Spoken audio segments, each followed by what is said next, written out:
It was just another cold Chicago morning. He bent down to gather scattered papers, thinking only of meetings and money. Then a tiny hand reached out to help. A little girl, a quiet smile. But on her wrist, something shimmered. And in that moment, what he found was something he'd spent years trying to forget. Before we begin, if this kind of story speaks to your heart, feel free to share where you're watching from. It's always beautiful to see how far stories like this can travel. Downtown Chicago buzzed beneath the sharp spring sun, its glass towers throwing shards of light across the sidewalks below. The city was alive, with energy honking horns, fast-talking brokers, the smell of roasted coffee trailing from every corner cafe. Among the blur of motion and ambition, Daniel Reed stepped out of the revolving doors of Meridian Capital, the company he had built from grit and brilliance. In his custom-tailored sky blue suit, crisp white shirt, open just slightly at the collar, and Italian leather shoes clicking confidently against the pavement, he looked like every inch the high-powered CEO the financial world revered. A sleek leather portfolio tucked beneath his arm, he barely registered the warm breeze as he scanned through a message on his phone. But then, out of nowhere, a strong gust surged between the buildings, yanking the folder open and launching a storm of documents into the air. Contracts, financial projections, board memos. Years of experience should have prepared him for chaos, but this caught him off guard. "Damn it," he muttered, crouching as papers floated across the sidewalk like startled birds. He reached for them, frustration simmering beneath his otherwise polished exterior. That's when he heard it, a small, sincere voice beside him. "I'll help." Startled, Daniel looked to his left. Kneeling on the pavement was a little girl, no older than 5, her knees pressing against the concrete as she carefully gathered papers with delicate precision. Her chestnut brown hair was pulled into 2 bouncing pigtails, her white t-shirt slightly smudged with sidewalk chalk, and her denim jumper rumpled from play. But her eyes, those wide, clear blue eyes, stopped him cold. They were familiar, not in the usual passing resemblance of a stranger, but hauntingly so. She handed him a neat stack of papers with both hands, beaming with pride. "There," she said cheerfully. "Got most of them." "Thank you," Daniel said, taking them almost numbly. "That was very kind of you." Then he saw it. Dangling loosely from her tiny wrist was a delicate gold bracelet. The sunlight glinted off it just right, and for a moment he thought it was coincidence. Until he saw the charm, a tiny antique locket etched with elegant script. His breath caught. The letters were unmistakable. M.R. Margaret Reed. His mother. That bracelet was one of a kind. A family heirloom passed down from mother to son, and once years ago, given to a woman he thought he would love forever. Hannah. The sidewalk fell away beneath him. His vision tunneled, every sound of the city drowned in a low, surreal hum. He stared at the bracelet, then back to the girl's face. Her smile was effortless, familiar. "My mommy gave it to me," she said sweetly, lifting her wrist so he could see better. "It used to belong to my daddy." Daniel's mouth opened, but no sound came out. The wind had returned, swirling faintly at his heels. His thoughts raced faster than any market crash, louder than any boardroom negotiation. He blinked at her, willing his voice to come back. "What's your name?" he finally managed to ask, his voice low and cracked. "Lily," she answered with a giggle. "Lily Walker." Walker. The last name hit him like a punch to the gut. Hannah Walker. For years, he had convinced himself that she'd moved on, that what happened between them and the baby she said she was carrying, had been a misunderstanding, a scare, a bluff. But the girl in front of him was no bluff. She was breathing, laughing, real. Lily, his daughter. He crouched slowly, lowering himself to her eye level, though he felt anything but steady. "Lily," he said again, tasting the name. It felt too fragile for the mouth that once barked merger demands into conference calls. "Is your mom here with you?" Lily nodded happily, pointing across the street. "She's getting me a cookie. She said I could have 2 if I didn't whine when we walked from school." Daniel followed the line of her finger. A small cafe sat nestled beneath a canopy of vines and brick, just across the crosswalk. Through the glass door, a woman stood at the counter, Her profile was unmistakable, even after 5 long years. Hannah. Her hair was longer now, wavier, with strands falling over one shoulder. She wore jeans and a cream blouse, casually elegant as always. But even from here, he could sense the difference. The old warmth was still there, but it was wrapped in a protective layer now, worn by someone who'd had to be stronger than she planned. Daniel stood slowly, his heart pounding so loud he was sure Lily could hear it. I have to talk to your mom, he said, almost to himself. Okay, Lily chirped. She'll be happy you got your papers back. She says people in suits hate losing things. That made him smile in spite of himself. God, she even had Hannah's humor. He watched Lily skip toward the cafe door, completely unaware of the storm she'd just unleashed inside him. And for a moment, Daniel remained rooted to the sidewalk, the golden bracelet still shimmering in his memory. His hands trembled slightly, the edges of the papers bending beneath his fingers. He wasn't ready. Not for this. Not for her. But it didn't matter. Some things you can't outrun. Not with money, not with time, not with distance. Daniel Reed, the man who controlled billion-dollar portfolios with a single email, felt utterly powerless as he crossed the street. With each step, the past came roaring back. Not just the love he'd lost, but the fear that had driven him to leave. The fear that he would become his father, that he would hurt them both. But Lily existed. Hannah hadn't lied. She had carried the burden and the beauty of raising their daughter alone. The bell above the cafe door chimed softly as he stepped inside. Hannah turned, pulling a napkin from the counter and tucking it into her purse. Then she saw him, and for a moment, the entire city seemed to stop. Daniel, she whispered, as if saying his name could somehow undo what had been broken.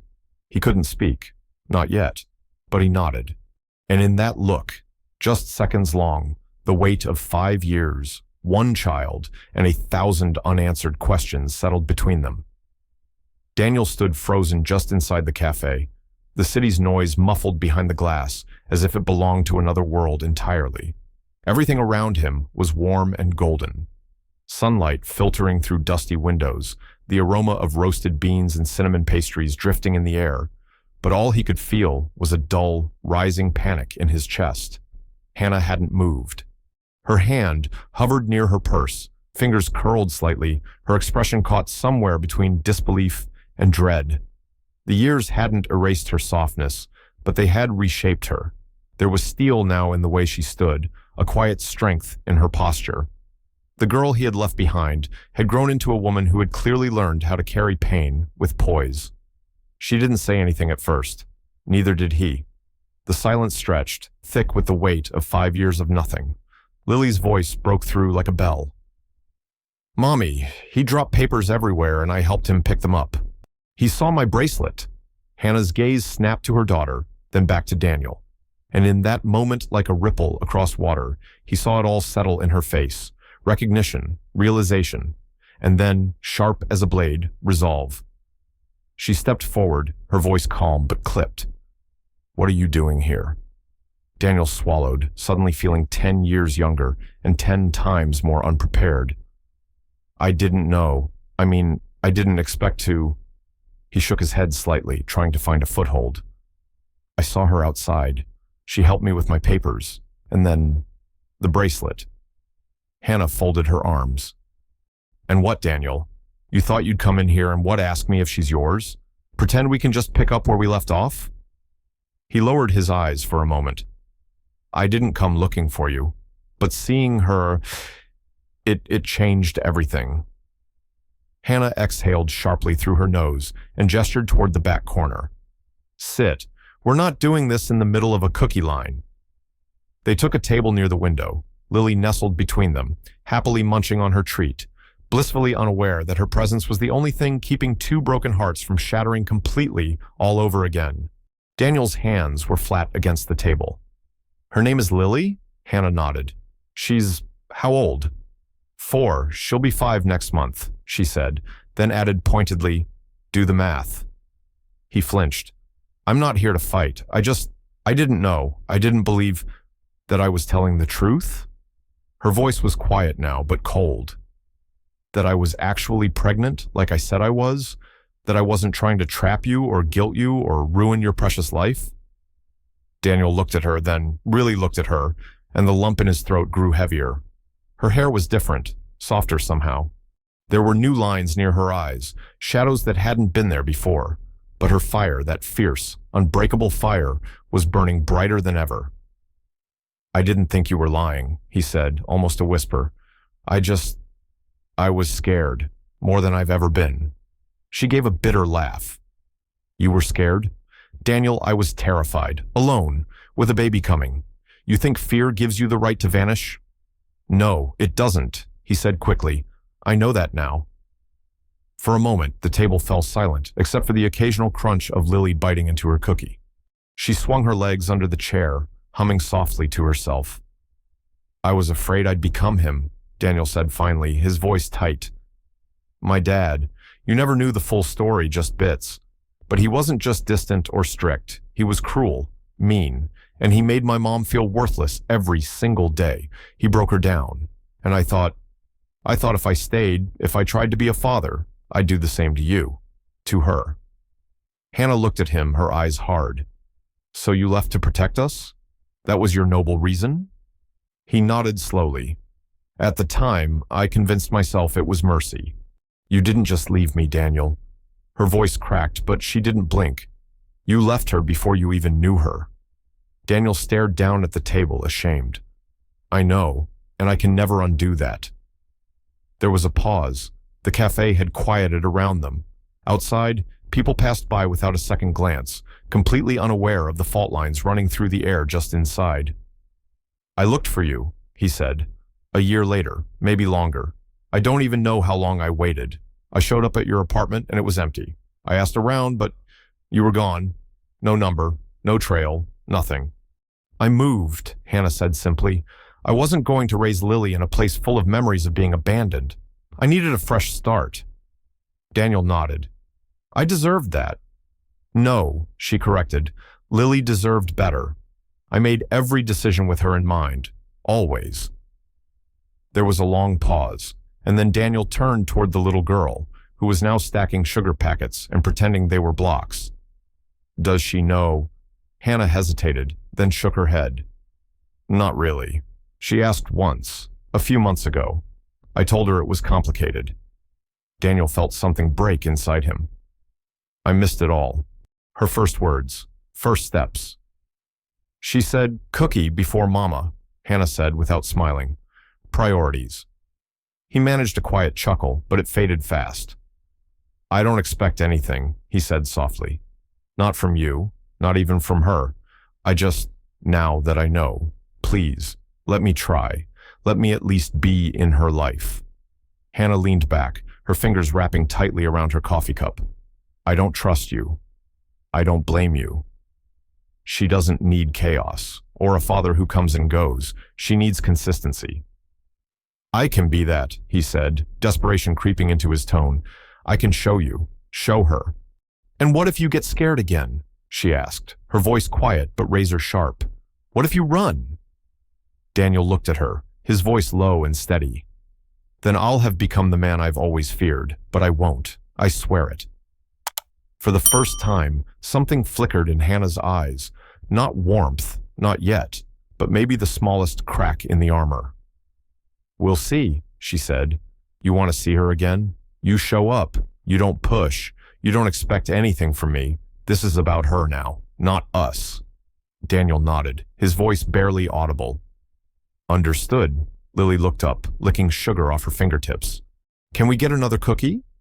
Hannah and Daniel both smiled strained but sincere, and as Hannah stood to pay, Daniel reached into his pocket and gently touched the edge of a paper he hadn't realized he was still holding, creased and smudged from the sidewalk. Lily had helped him save something unimportant, and given him something irreplaceable in return. The following week passed in slow, tentative steps. Daniel didn't bombard Hannah with calls or messages, just one text, polite and simple. I'd like to see her again, when it's okay, no pressure. He didn't expect an answer right away, so when her reply came the next day, Saturday, 10 a.m., Lincoln Park Playground, near the carousel. He stared at it for nearly 5 full minutes, rereading every word. Not because it was poetic, but because it meant the door wasn't closed. Not yet. Saturday morning arrived, overcast but mild. The kind of spring day where the air held just enough warmth to hint at summer, and every parent in Chicago seemed to have the same idea. Daniel stood near the edge of the park in jeans and a navy pullover casual, but carefully chosen. He held a small paper bag from the local bookstore, its contents rattling quietly with every shift of his stance. He saw them before they saw him. Hannah wore a simple gray hoodie and black leggings, her hair pulled into a loose braid. Lily skipped beside her, holding a stuffed giraffe by the neck and humming something off-key. She looked so happy, uncomplicated joy bouncing with every step that it made Daniel hesitate. Was he about to ruin that? But then Lily spotted him, and her face lit up like the sun had broken through the clouds. "Mr. Daniel," she called, running toward him with tiny sneakers slapping the concrete. The name stung a little, but he smiled anyway and crouched just in time to catch her in a careful hug. "You came," she said breathlessly. "I said I would, didn't I?" he replied, his voice warm. "You brought a bag," she noted immediately.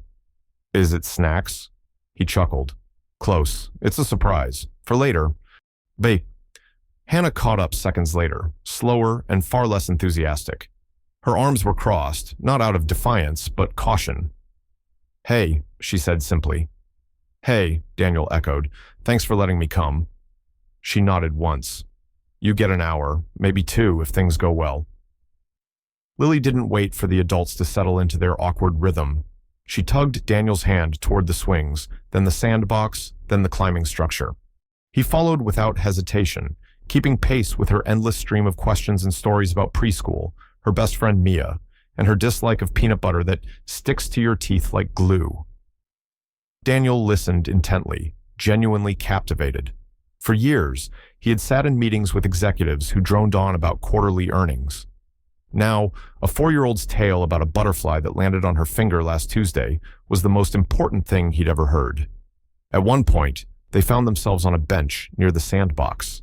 Lily sat between them, digging up imaginary treasure with her plastic shovel.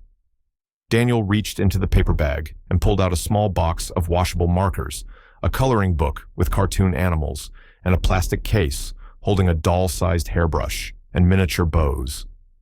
"She likes doing hair, right?" he said, offering it to Hannah, unsure if this was overstepping. She took it, examined the contents, then handed it to Lily without a word. Lily squealed, "Dolly's gonna look fabulous." Daniel spent the next 20 minutes bent awkwardly on a park bench, while Lily guided him sternly through the delicate art of braiding synthetic doll hair. His large fingers fumbled the strands, the bows kept slipping, and at one point, the doll's head popped off entirely. "She's not dead, right?" he asked, panicked. Lily laughed so hard she hiccuped. "No, she does that sometimes." Hannah, sitting cross-legged nearby, couldn't help the quiet snort that escaped her lips. She quickly covered it, but it was too late. Daniel caught it and smiled. Something shifted after that. Not much, but enough. After a snack break, apple slices and juice boxes Daniel had also brought. Lily climbed onto the bench beside him, snuggling under his arm like she'd done it 1,000 times before. "You smile like me," she said suddenly, looking up at him. Daniel froze. "What?" "You do." She nodded firmly. "Mommy says I smile like Grandma used to, but I think it's you." He didn't know what to say. His throat tightened, and he blinked down at her. "You might be right," he whispered. She didn't press for more. She just leaned her head against his side and closed her eyes for a moment, perfectly content. For Daniel, the moment was seismic.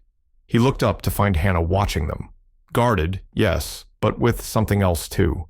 A flicker of surprise, maybe even, softness. When the wind picked up slightly, she stood and gathered Lily's sweater from the bag. "It's getting cool," she said. "Time to head out." Lily groaned, but didn't argue. She held Daniel's hand all the way to the parking lot, her fingers small and warm in his. When they reached Hannah's car, she turned and wrapped her arms around his waist. "Will you come again next Saturday?" she asked. Daniel glanced at Hannah, uncertain. She met his eyes, held the stare for a moment, and then gave a small, reluctant nod. "I'd love to," Daniel said. Lily beamed, then hopped into the back seat. Before Hannah got in, she paused. "You did okay today." Daniel raised an eyebrow. "That's high praise coming from you." She didn't smile, but she didn't walk away either. "Don't screw it up." "I won't." And this time, he meant it. As the car pulled away, Daniel stood alone in the parking lot, one of Lily's crayons still tucked into his coat pocket. He stared at the fading taillights, heart both full and aching. One Saturday at a time, he told himself. One chance at a time. Daniel never asked for more than he was given. No pressure, no grand speeches, just quiet, consistent presence. Every Saturday became their rhythm. Then Wednesdays, then random Sundays when he showed up at the park with 2 hot chocolates and a scarf for Lily's doll, because it looked chilly too. By the 3rd week, Hannah texted him one afternoon, not a request, but a reluctant offer. "I've got a work meeting that might run late. Can you pick Lily up from school?" His reply came in seconds. Of course. It wasn't the ride home that mattered, but the way Lily lit up when she saw him waiting outside the preschool gates. Her backpack swung wildly as she ran into his arms. "You remembered the secret handshake," she giggled as he tapped their palms and bumped fists the way she had taught him. From that day on, Daniel made sure to clear his schedule twice a week for pickups, even when it meant rescheduling client meetings or stepping out of quarterly calls early. Nothing in his billion-dollar empire could compete with the way Lily's face lit up when she spotted him. One rainy evening, Hannah came home to find him on his knees in her kitchen, sleeves rolled up, wrench in hand. The sink had been dripping for weeks, but between parenting and paying bills, she hadn't had time to fix it. "I Googled it," he said sheepishly, soaked under the flickering overhead light. "Didn't flood anything. Yet." She raised an eyebrow but said nothing. Instead, she handed him a towel and walked away. It wasn't forgiveness, but it wasn't rejection either. What surprised her most wasn't just that Daniel kept showing up, but how deeply he paid attention. The following week, Lily came home with a note in her lunchbox shaped like a dinosaur footprint. "You're brave like a T-Rex," it said in blocky, careful handwriting. She showed it off like a trophy to her classmates. That Friday, Daniel brought home a new pair of sneakers green with bright orange stripes, almost identical to the ones he'd worn in a faded childhood photo he once shyly showed Lily. "Mom!" Lily shouted from the couch that night. "Look, they're my lucky stompers." Hannah stood at the kitchen counter, folding laundry, watching the scene. Her face was still, but something deep inside was shifting, slowly, uneasily. The next morning, as she stepped out onto the stoop with a mug of lukewarm coffee, she found Mrs. Landry tending to her rose bushes next door. The old woman had been their neighbor since Hannah moved in, sharp-eyed, kind, and always watching with interest. "Well, look who's making regular appearances," Mrs. Landry said, her voice a mixture of amusement and curiosity.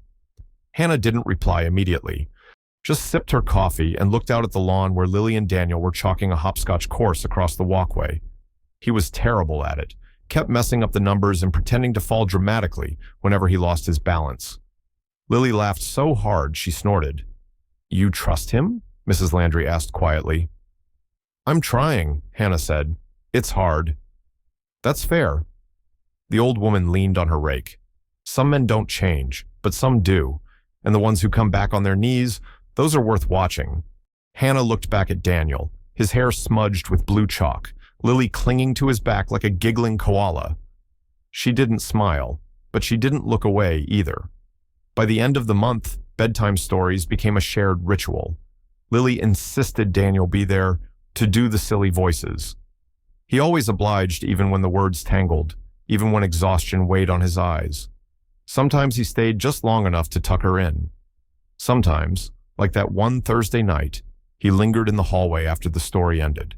Hannah had watched from the doorway. She heard it clear as day. "Good night, Daddy," Lily whispered, her voice trembling just slightly. "I love you." Daniel's breath caught.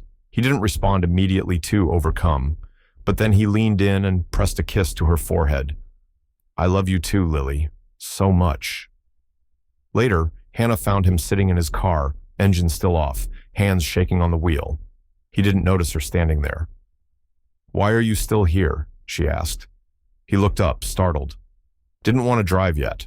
I'm not sure I trust myself to see straight. She hesitated, then leaned into the car window slightly. She called you Daddy. I know, he said softly. I didn't expect that. She meant it. I'll never forget it.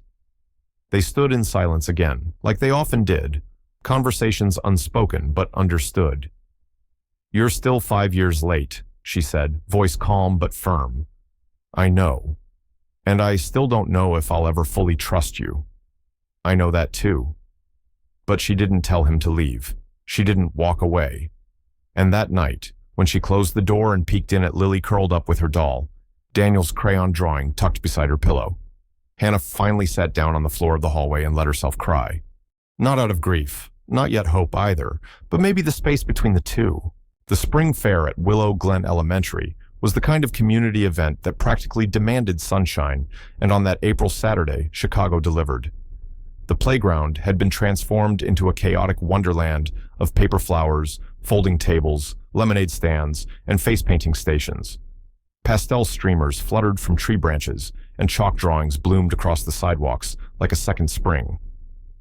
Daniel arrived early, carrying a small bouquet of yellow daffodils he'd picked up from the corner market. He wore a soft gray sweater and jeans, a look far removed from the tailored power suits of his past. As he stepped through the school's iron gate, he felt something unfamiliar. Nerves. He spotted Hannah and Lily near the refreshments table.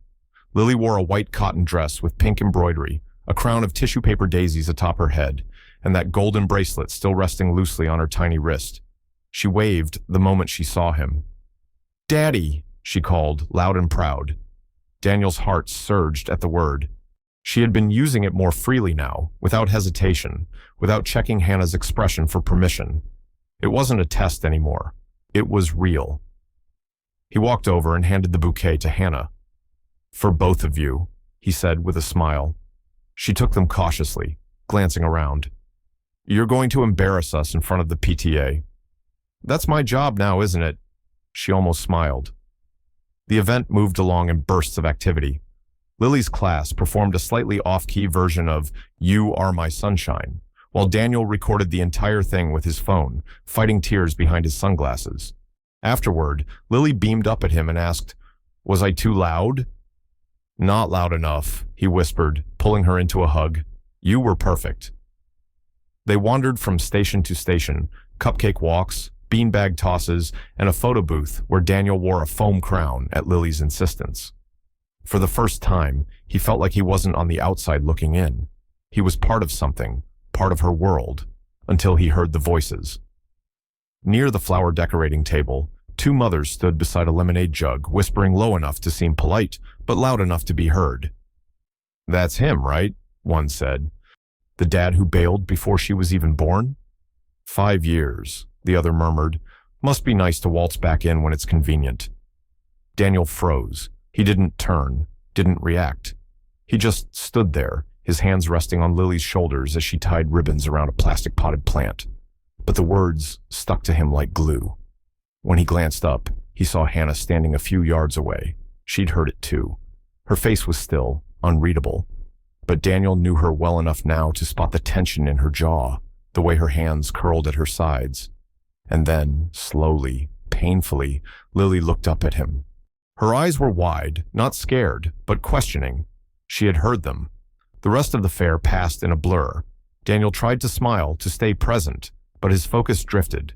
Lily grew quiet, her normal enthusiasm replaced by a silence he couldn't quite break. Hannah watched them both carefully, but said nothing. Later, in the car on the way home, Lily didn't sing along to the radio like she usually did. She stared out the window, one hand playing absent-mindedly with the bracelet on her wrist.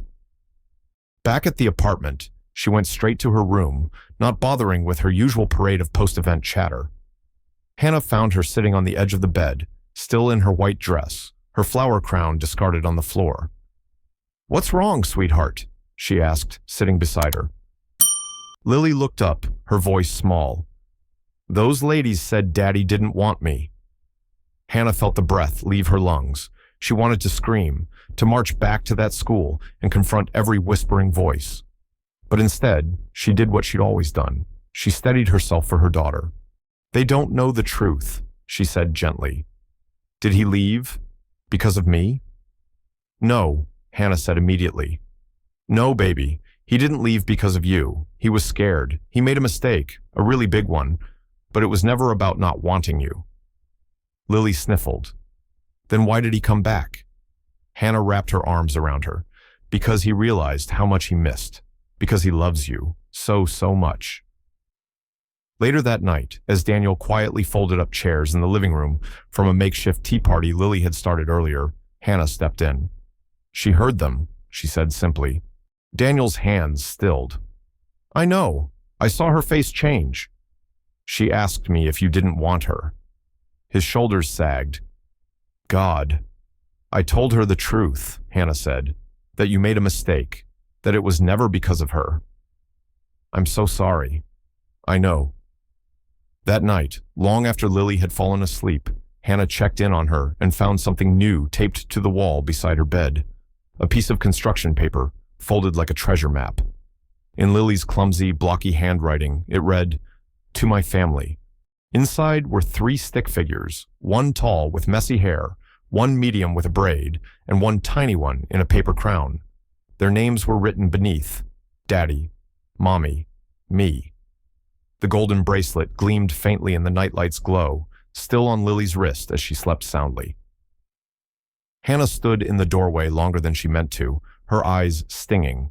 She didn't cry, not then. But for the first time, she didn't see the bracelet as a reminder of what had been lost. She saw it as proof of what might still be reclaimed. The offer came in a plain, white envelope, tucked beneath the stack of unopened mail on Hannah's kitchen counter. She almost missed it, just another letter in the pile of bills and school newsletters.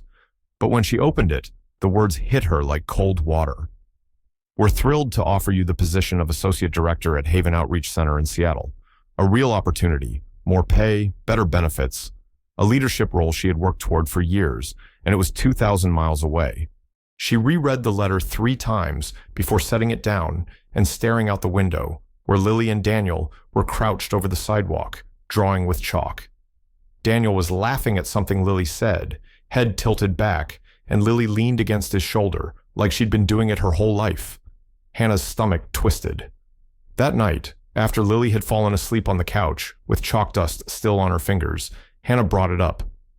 I got a job offer, she said. Daniel looked up from the floor where he'd been organizing Lily's coloring books back into their little storage bin. Yeah? It's in Seattle. Silence. He sat back slowly. Wow. It's a good position, one I've been hoping for. Of course, he said. You deserve it. But we'd have to move, she added. Me and Lily. Daniel nodded slowly. Right. She folded her arms. You're not going to try to talk me out of it? I don't have the right to. That made her eyes flash. But you want to, don't you? He looked at her for a long moment before answering. Of course I do. But this isn't about me. This is your life. Your decision. For days, the conversation hung in the air between them like fog. Daniel kept showing up at school pickups, at bedtime, at Saturday pancake breakfasts, but there was a quietness to him now, a restraint. He smiled, but it didn't quite reach his eyes, and Hannah felt the pull in both directions toward her future and the life she'd carved on her own, and toward the man who kept showing up, slowly reshaping everything she thought she knew about him. One evening, after dinner, they argued. It started small about Lily's bedtime, of all things, but it spiraled. You're acting like this doesn't matter, Hannah snapped, arms folded. I never said that. You don't have to. You're being so calm, so perfect, just standing there like you're some saint who finally figured it all out. Daniel inhaled sharply, hands on his hips. I'm not pretending to be perfect, Hannah. No? Then what is this? Her voice cracked. You disappear for 5 years, and now you're packing lunches and showing up with art kits and bedtime voices. It's like you're trying to erase everything. I'm not, he said, voice low. I know I can't. Then what are you doing? I'm trying, he said simply. Trying to be the man I should have been back then. She looked at him, eyes hard. Or are you just trying to undo the guilt? Daniel stepped forward, quiet but firm. Do you really think I don't carry that guilt every day?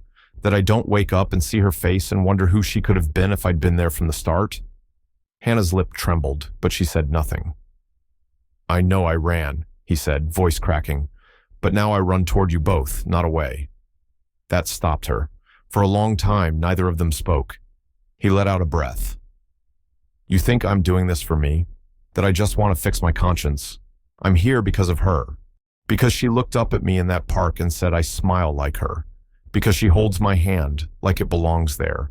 Because every time she calls me daddy, I feel like maybe I was given a second chance I didn't deserve, but I'll never stop showing up for it. Hannah's throat tightened. I don't know if I can trust that. I'll wait, Daniel said quietly. Even if you go, even if you take her, I'll find a way to be in her life. She looked at him, then really looked at him, not the boy who left, but the man who stayed, and for once, she didn't know what to say.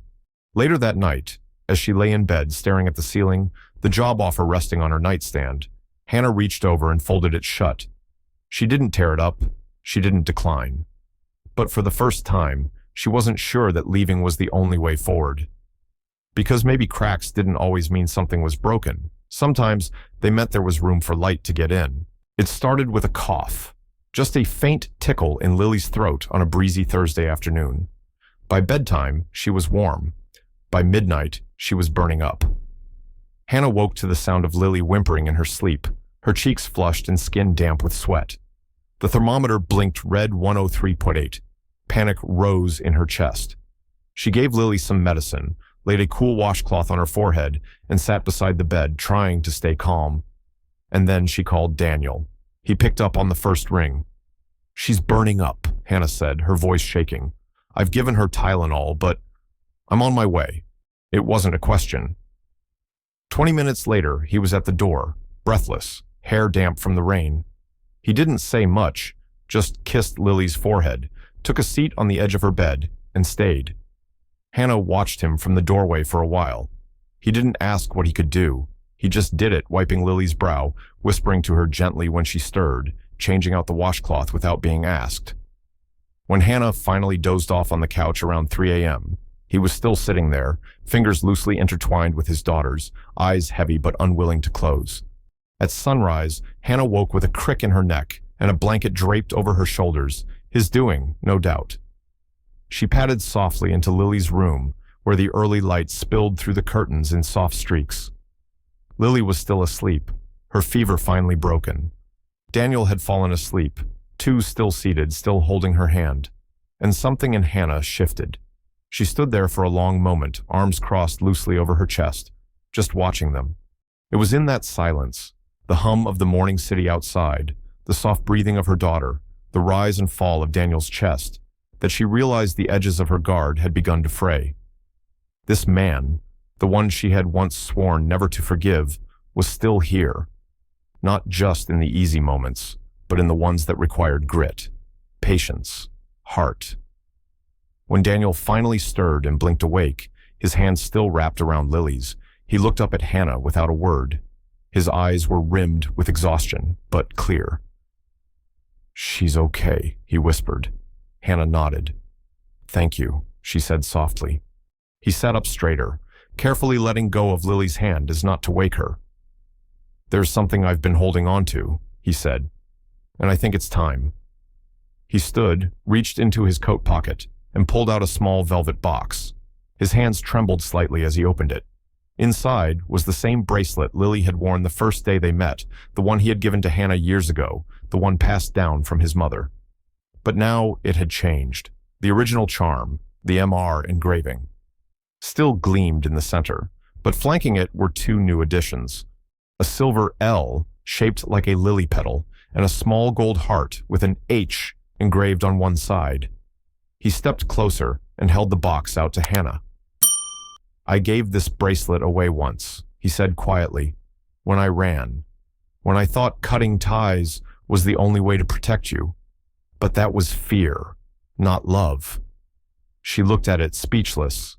I've spent every day since trying to find a way back, not just to Lily, but to you, to this, he added, his voice steady.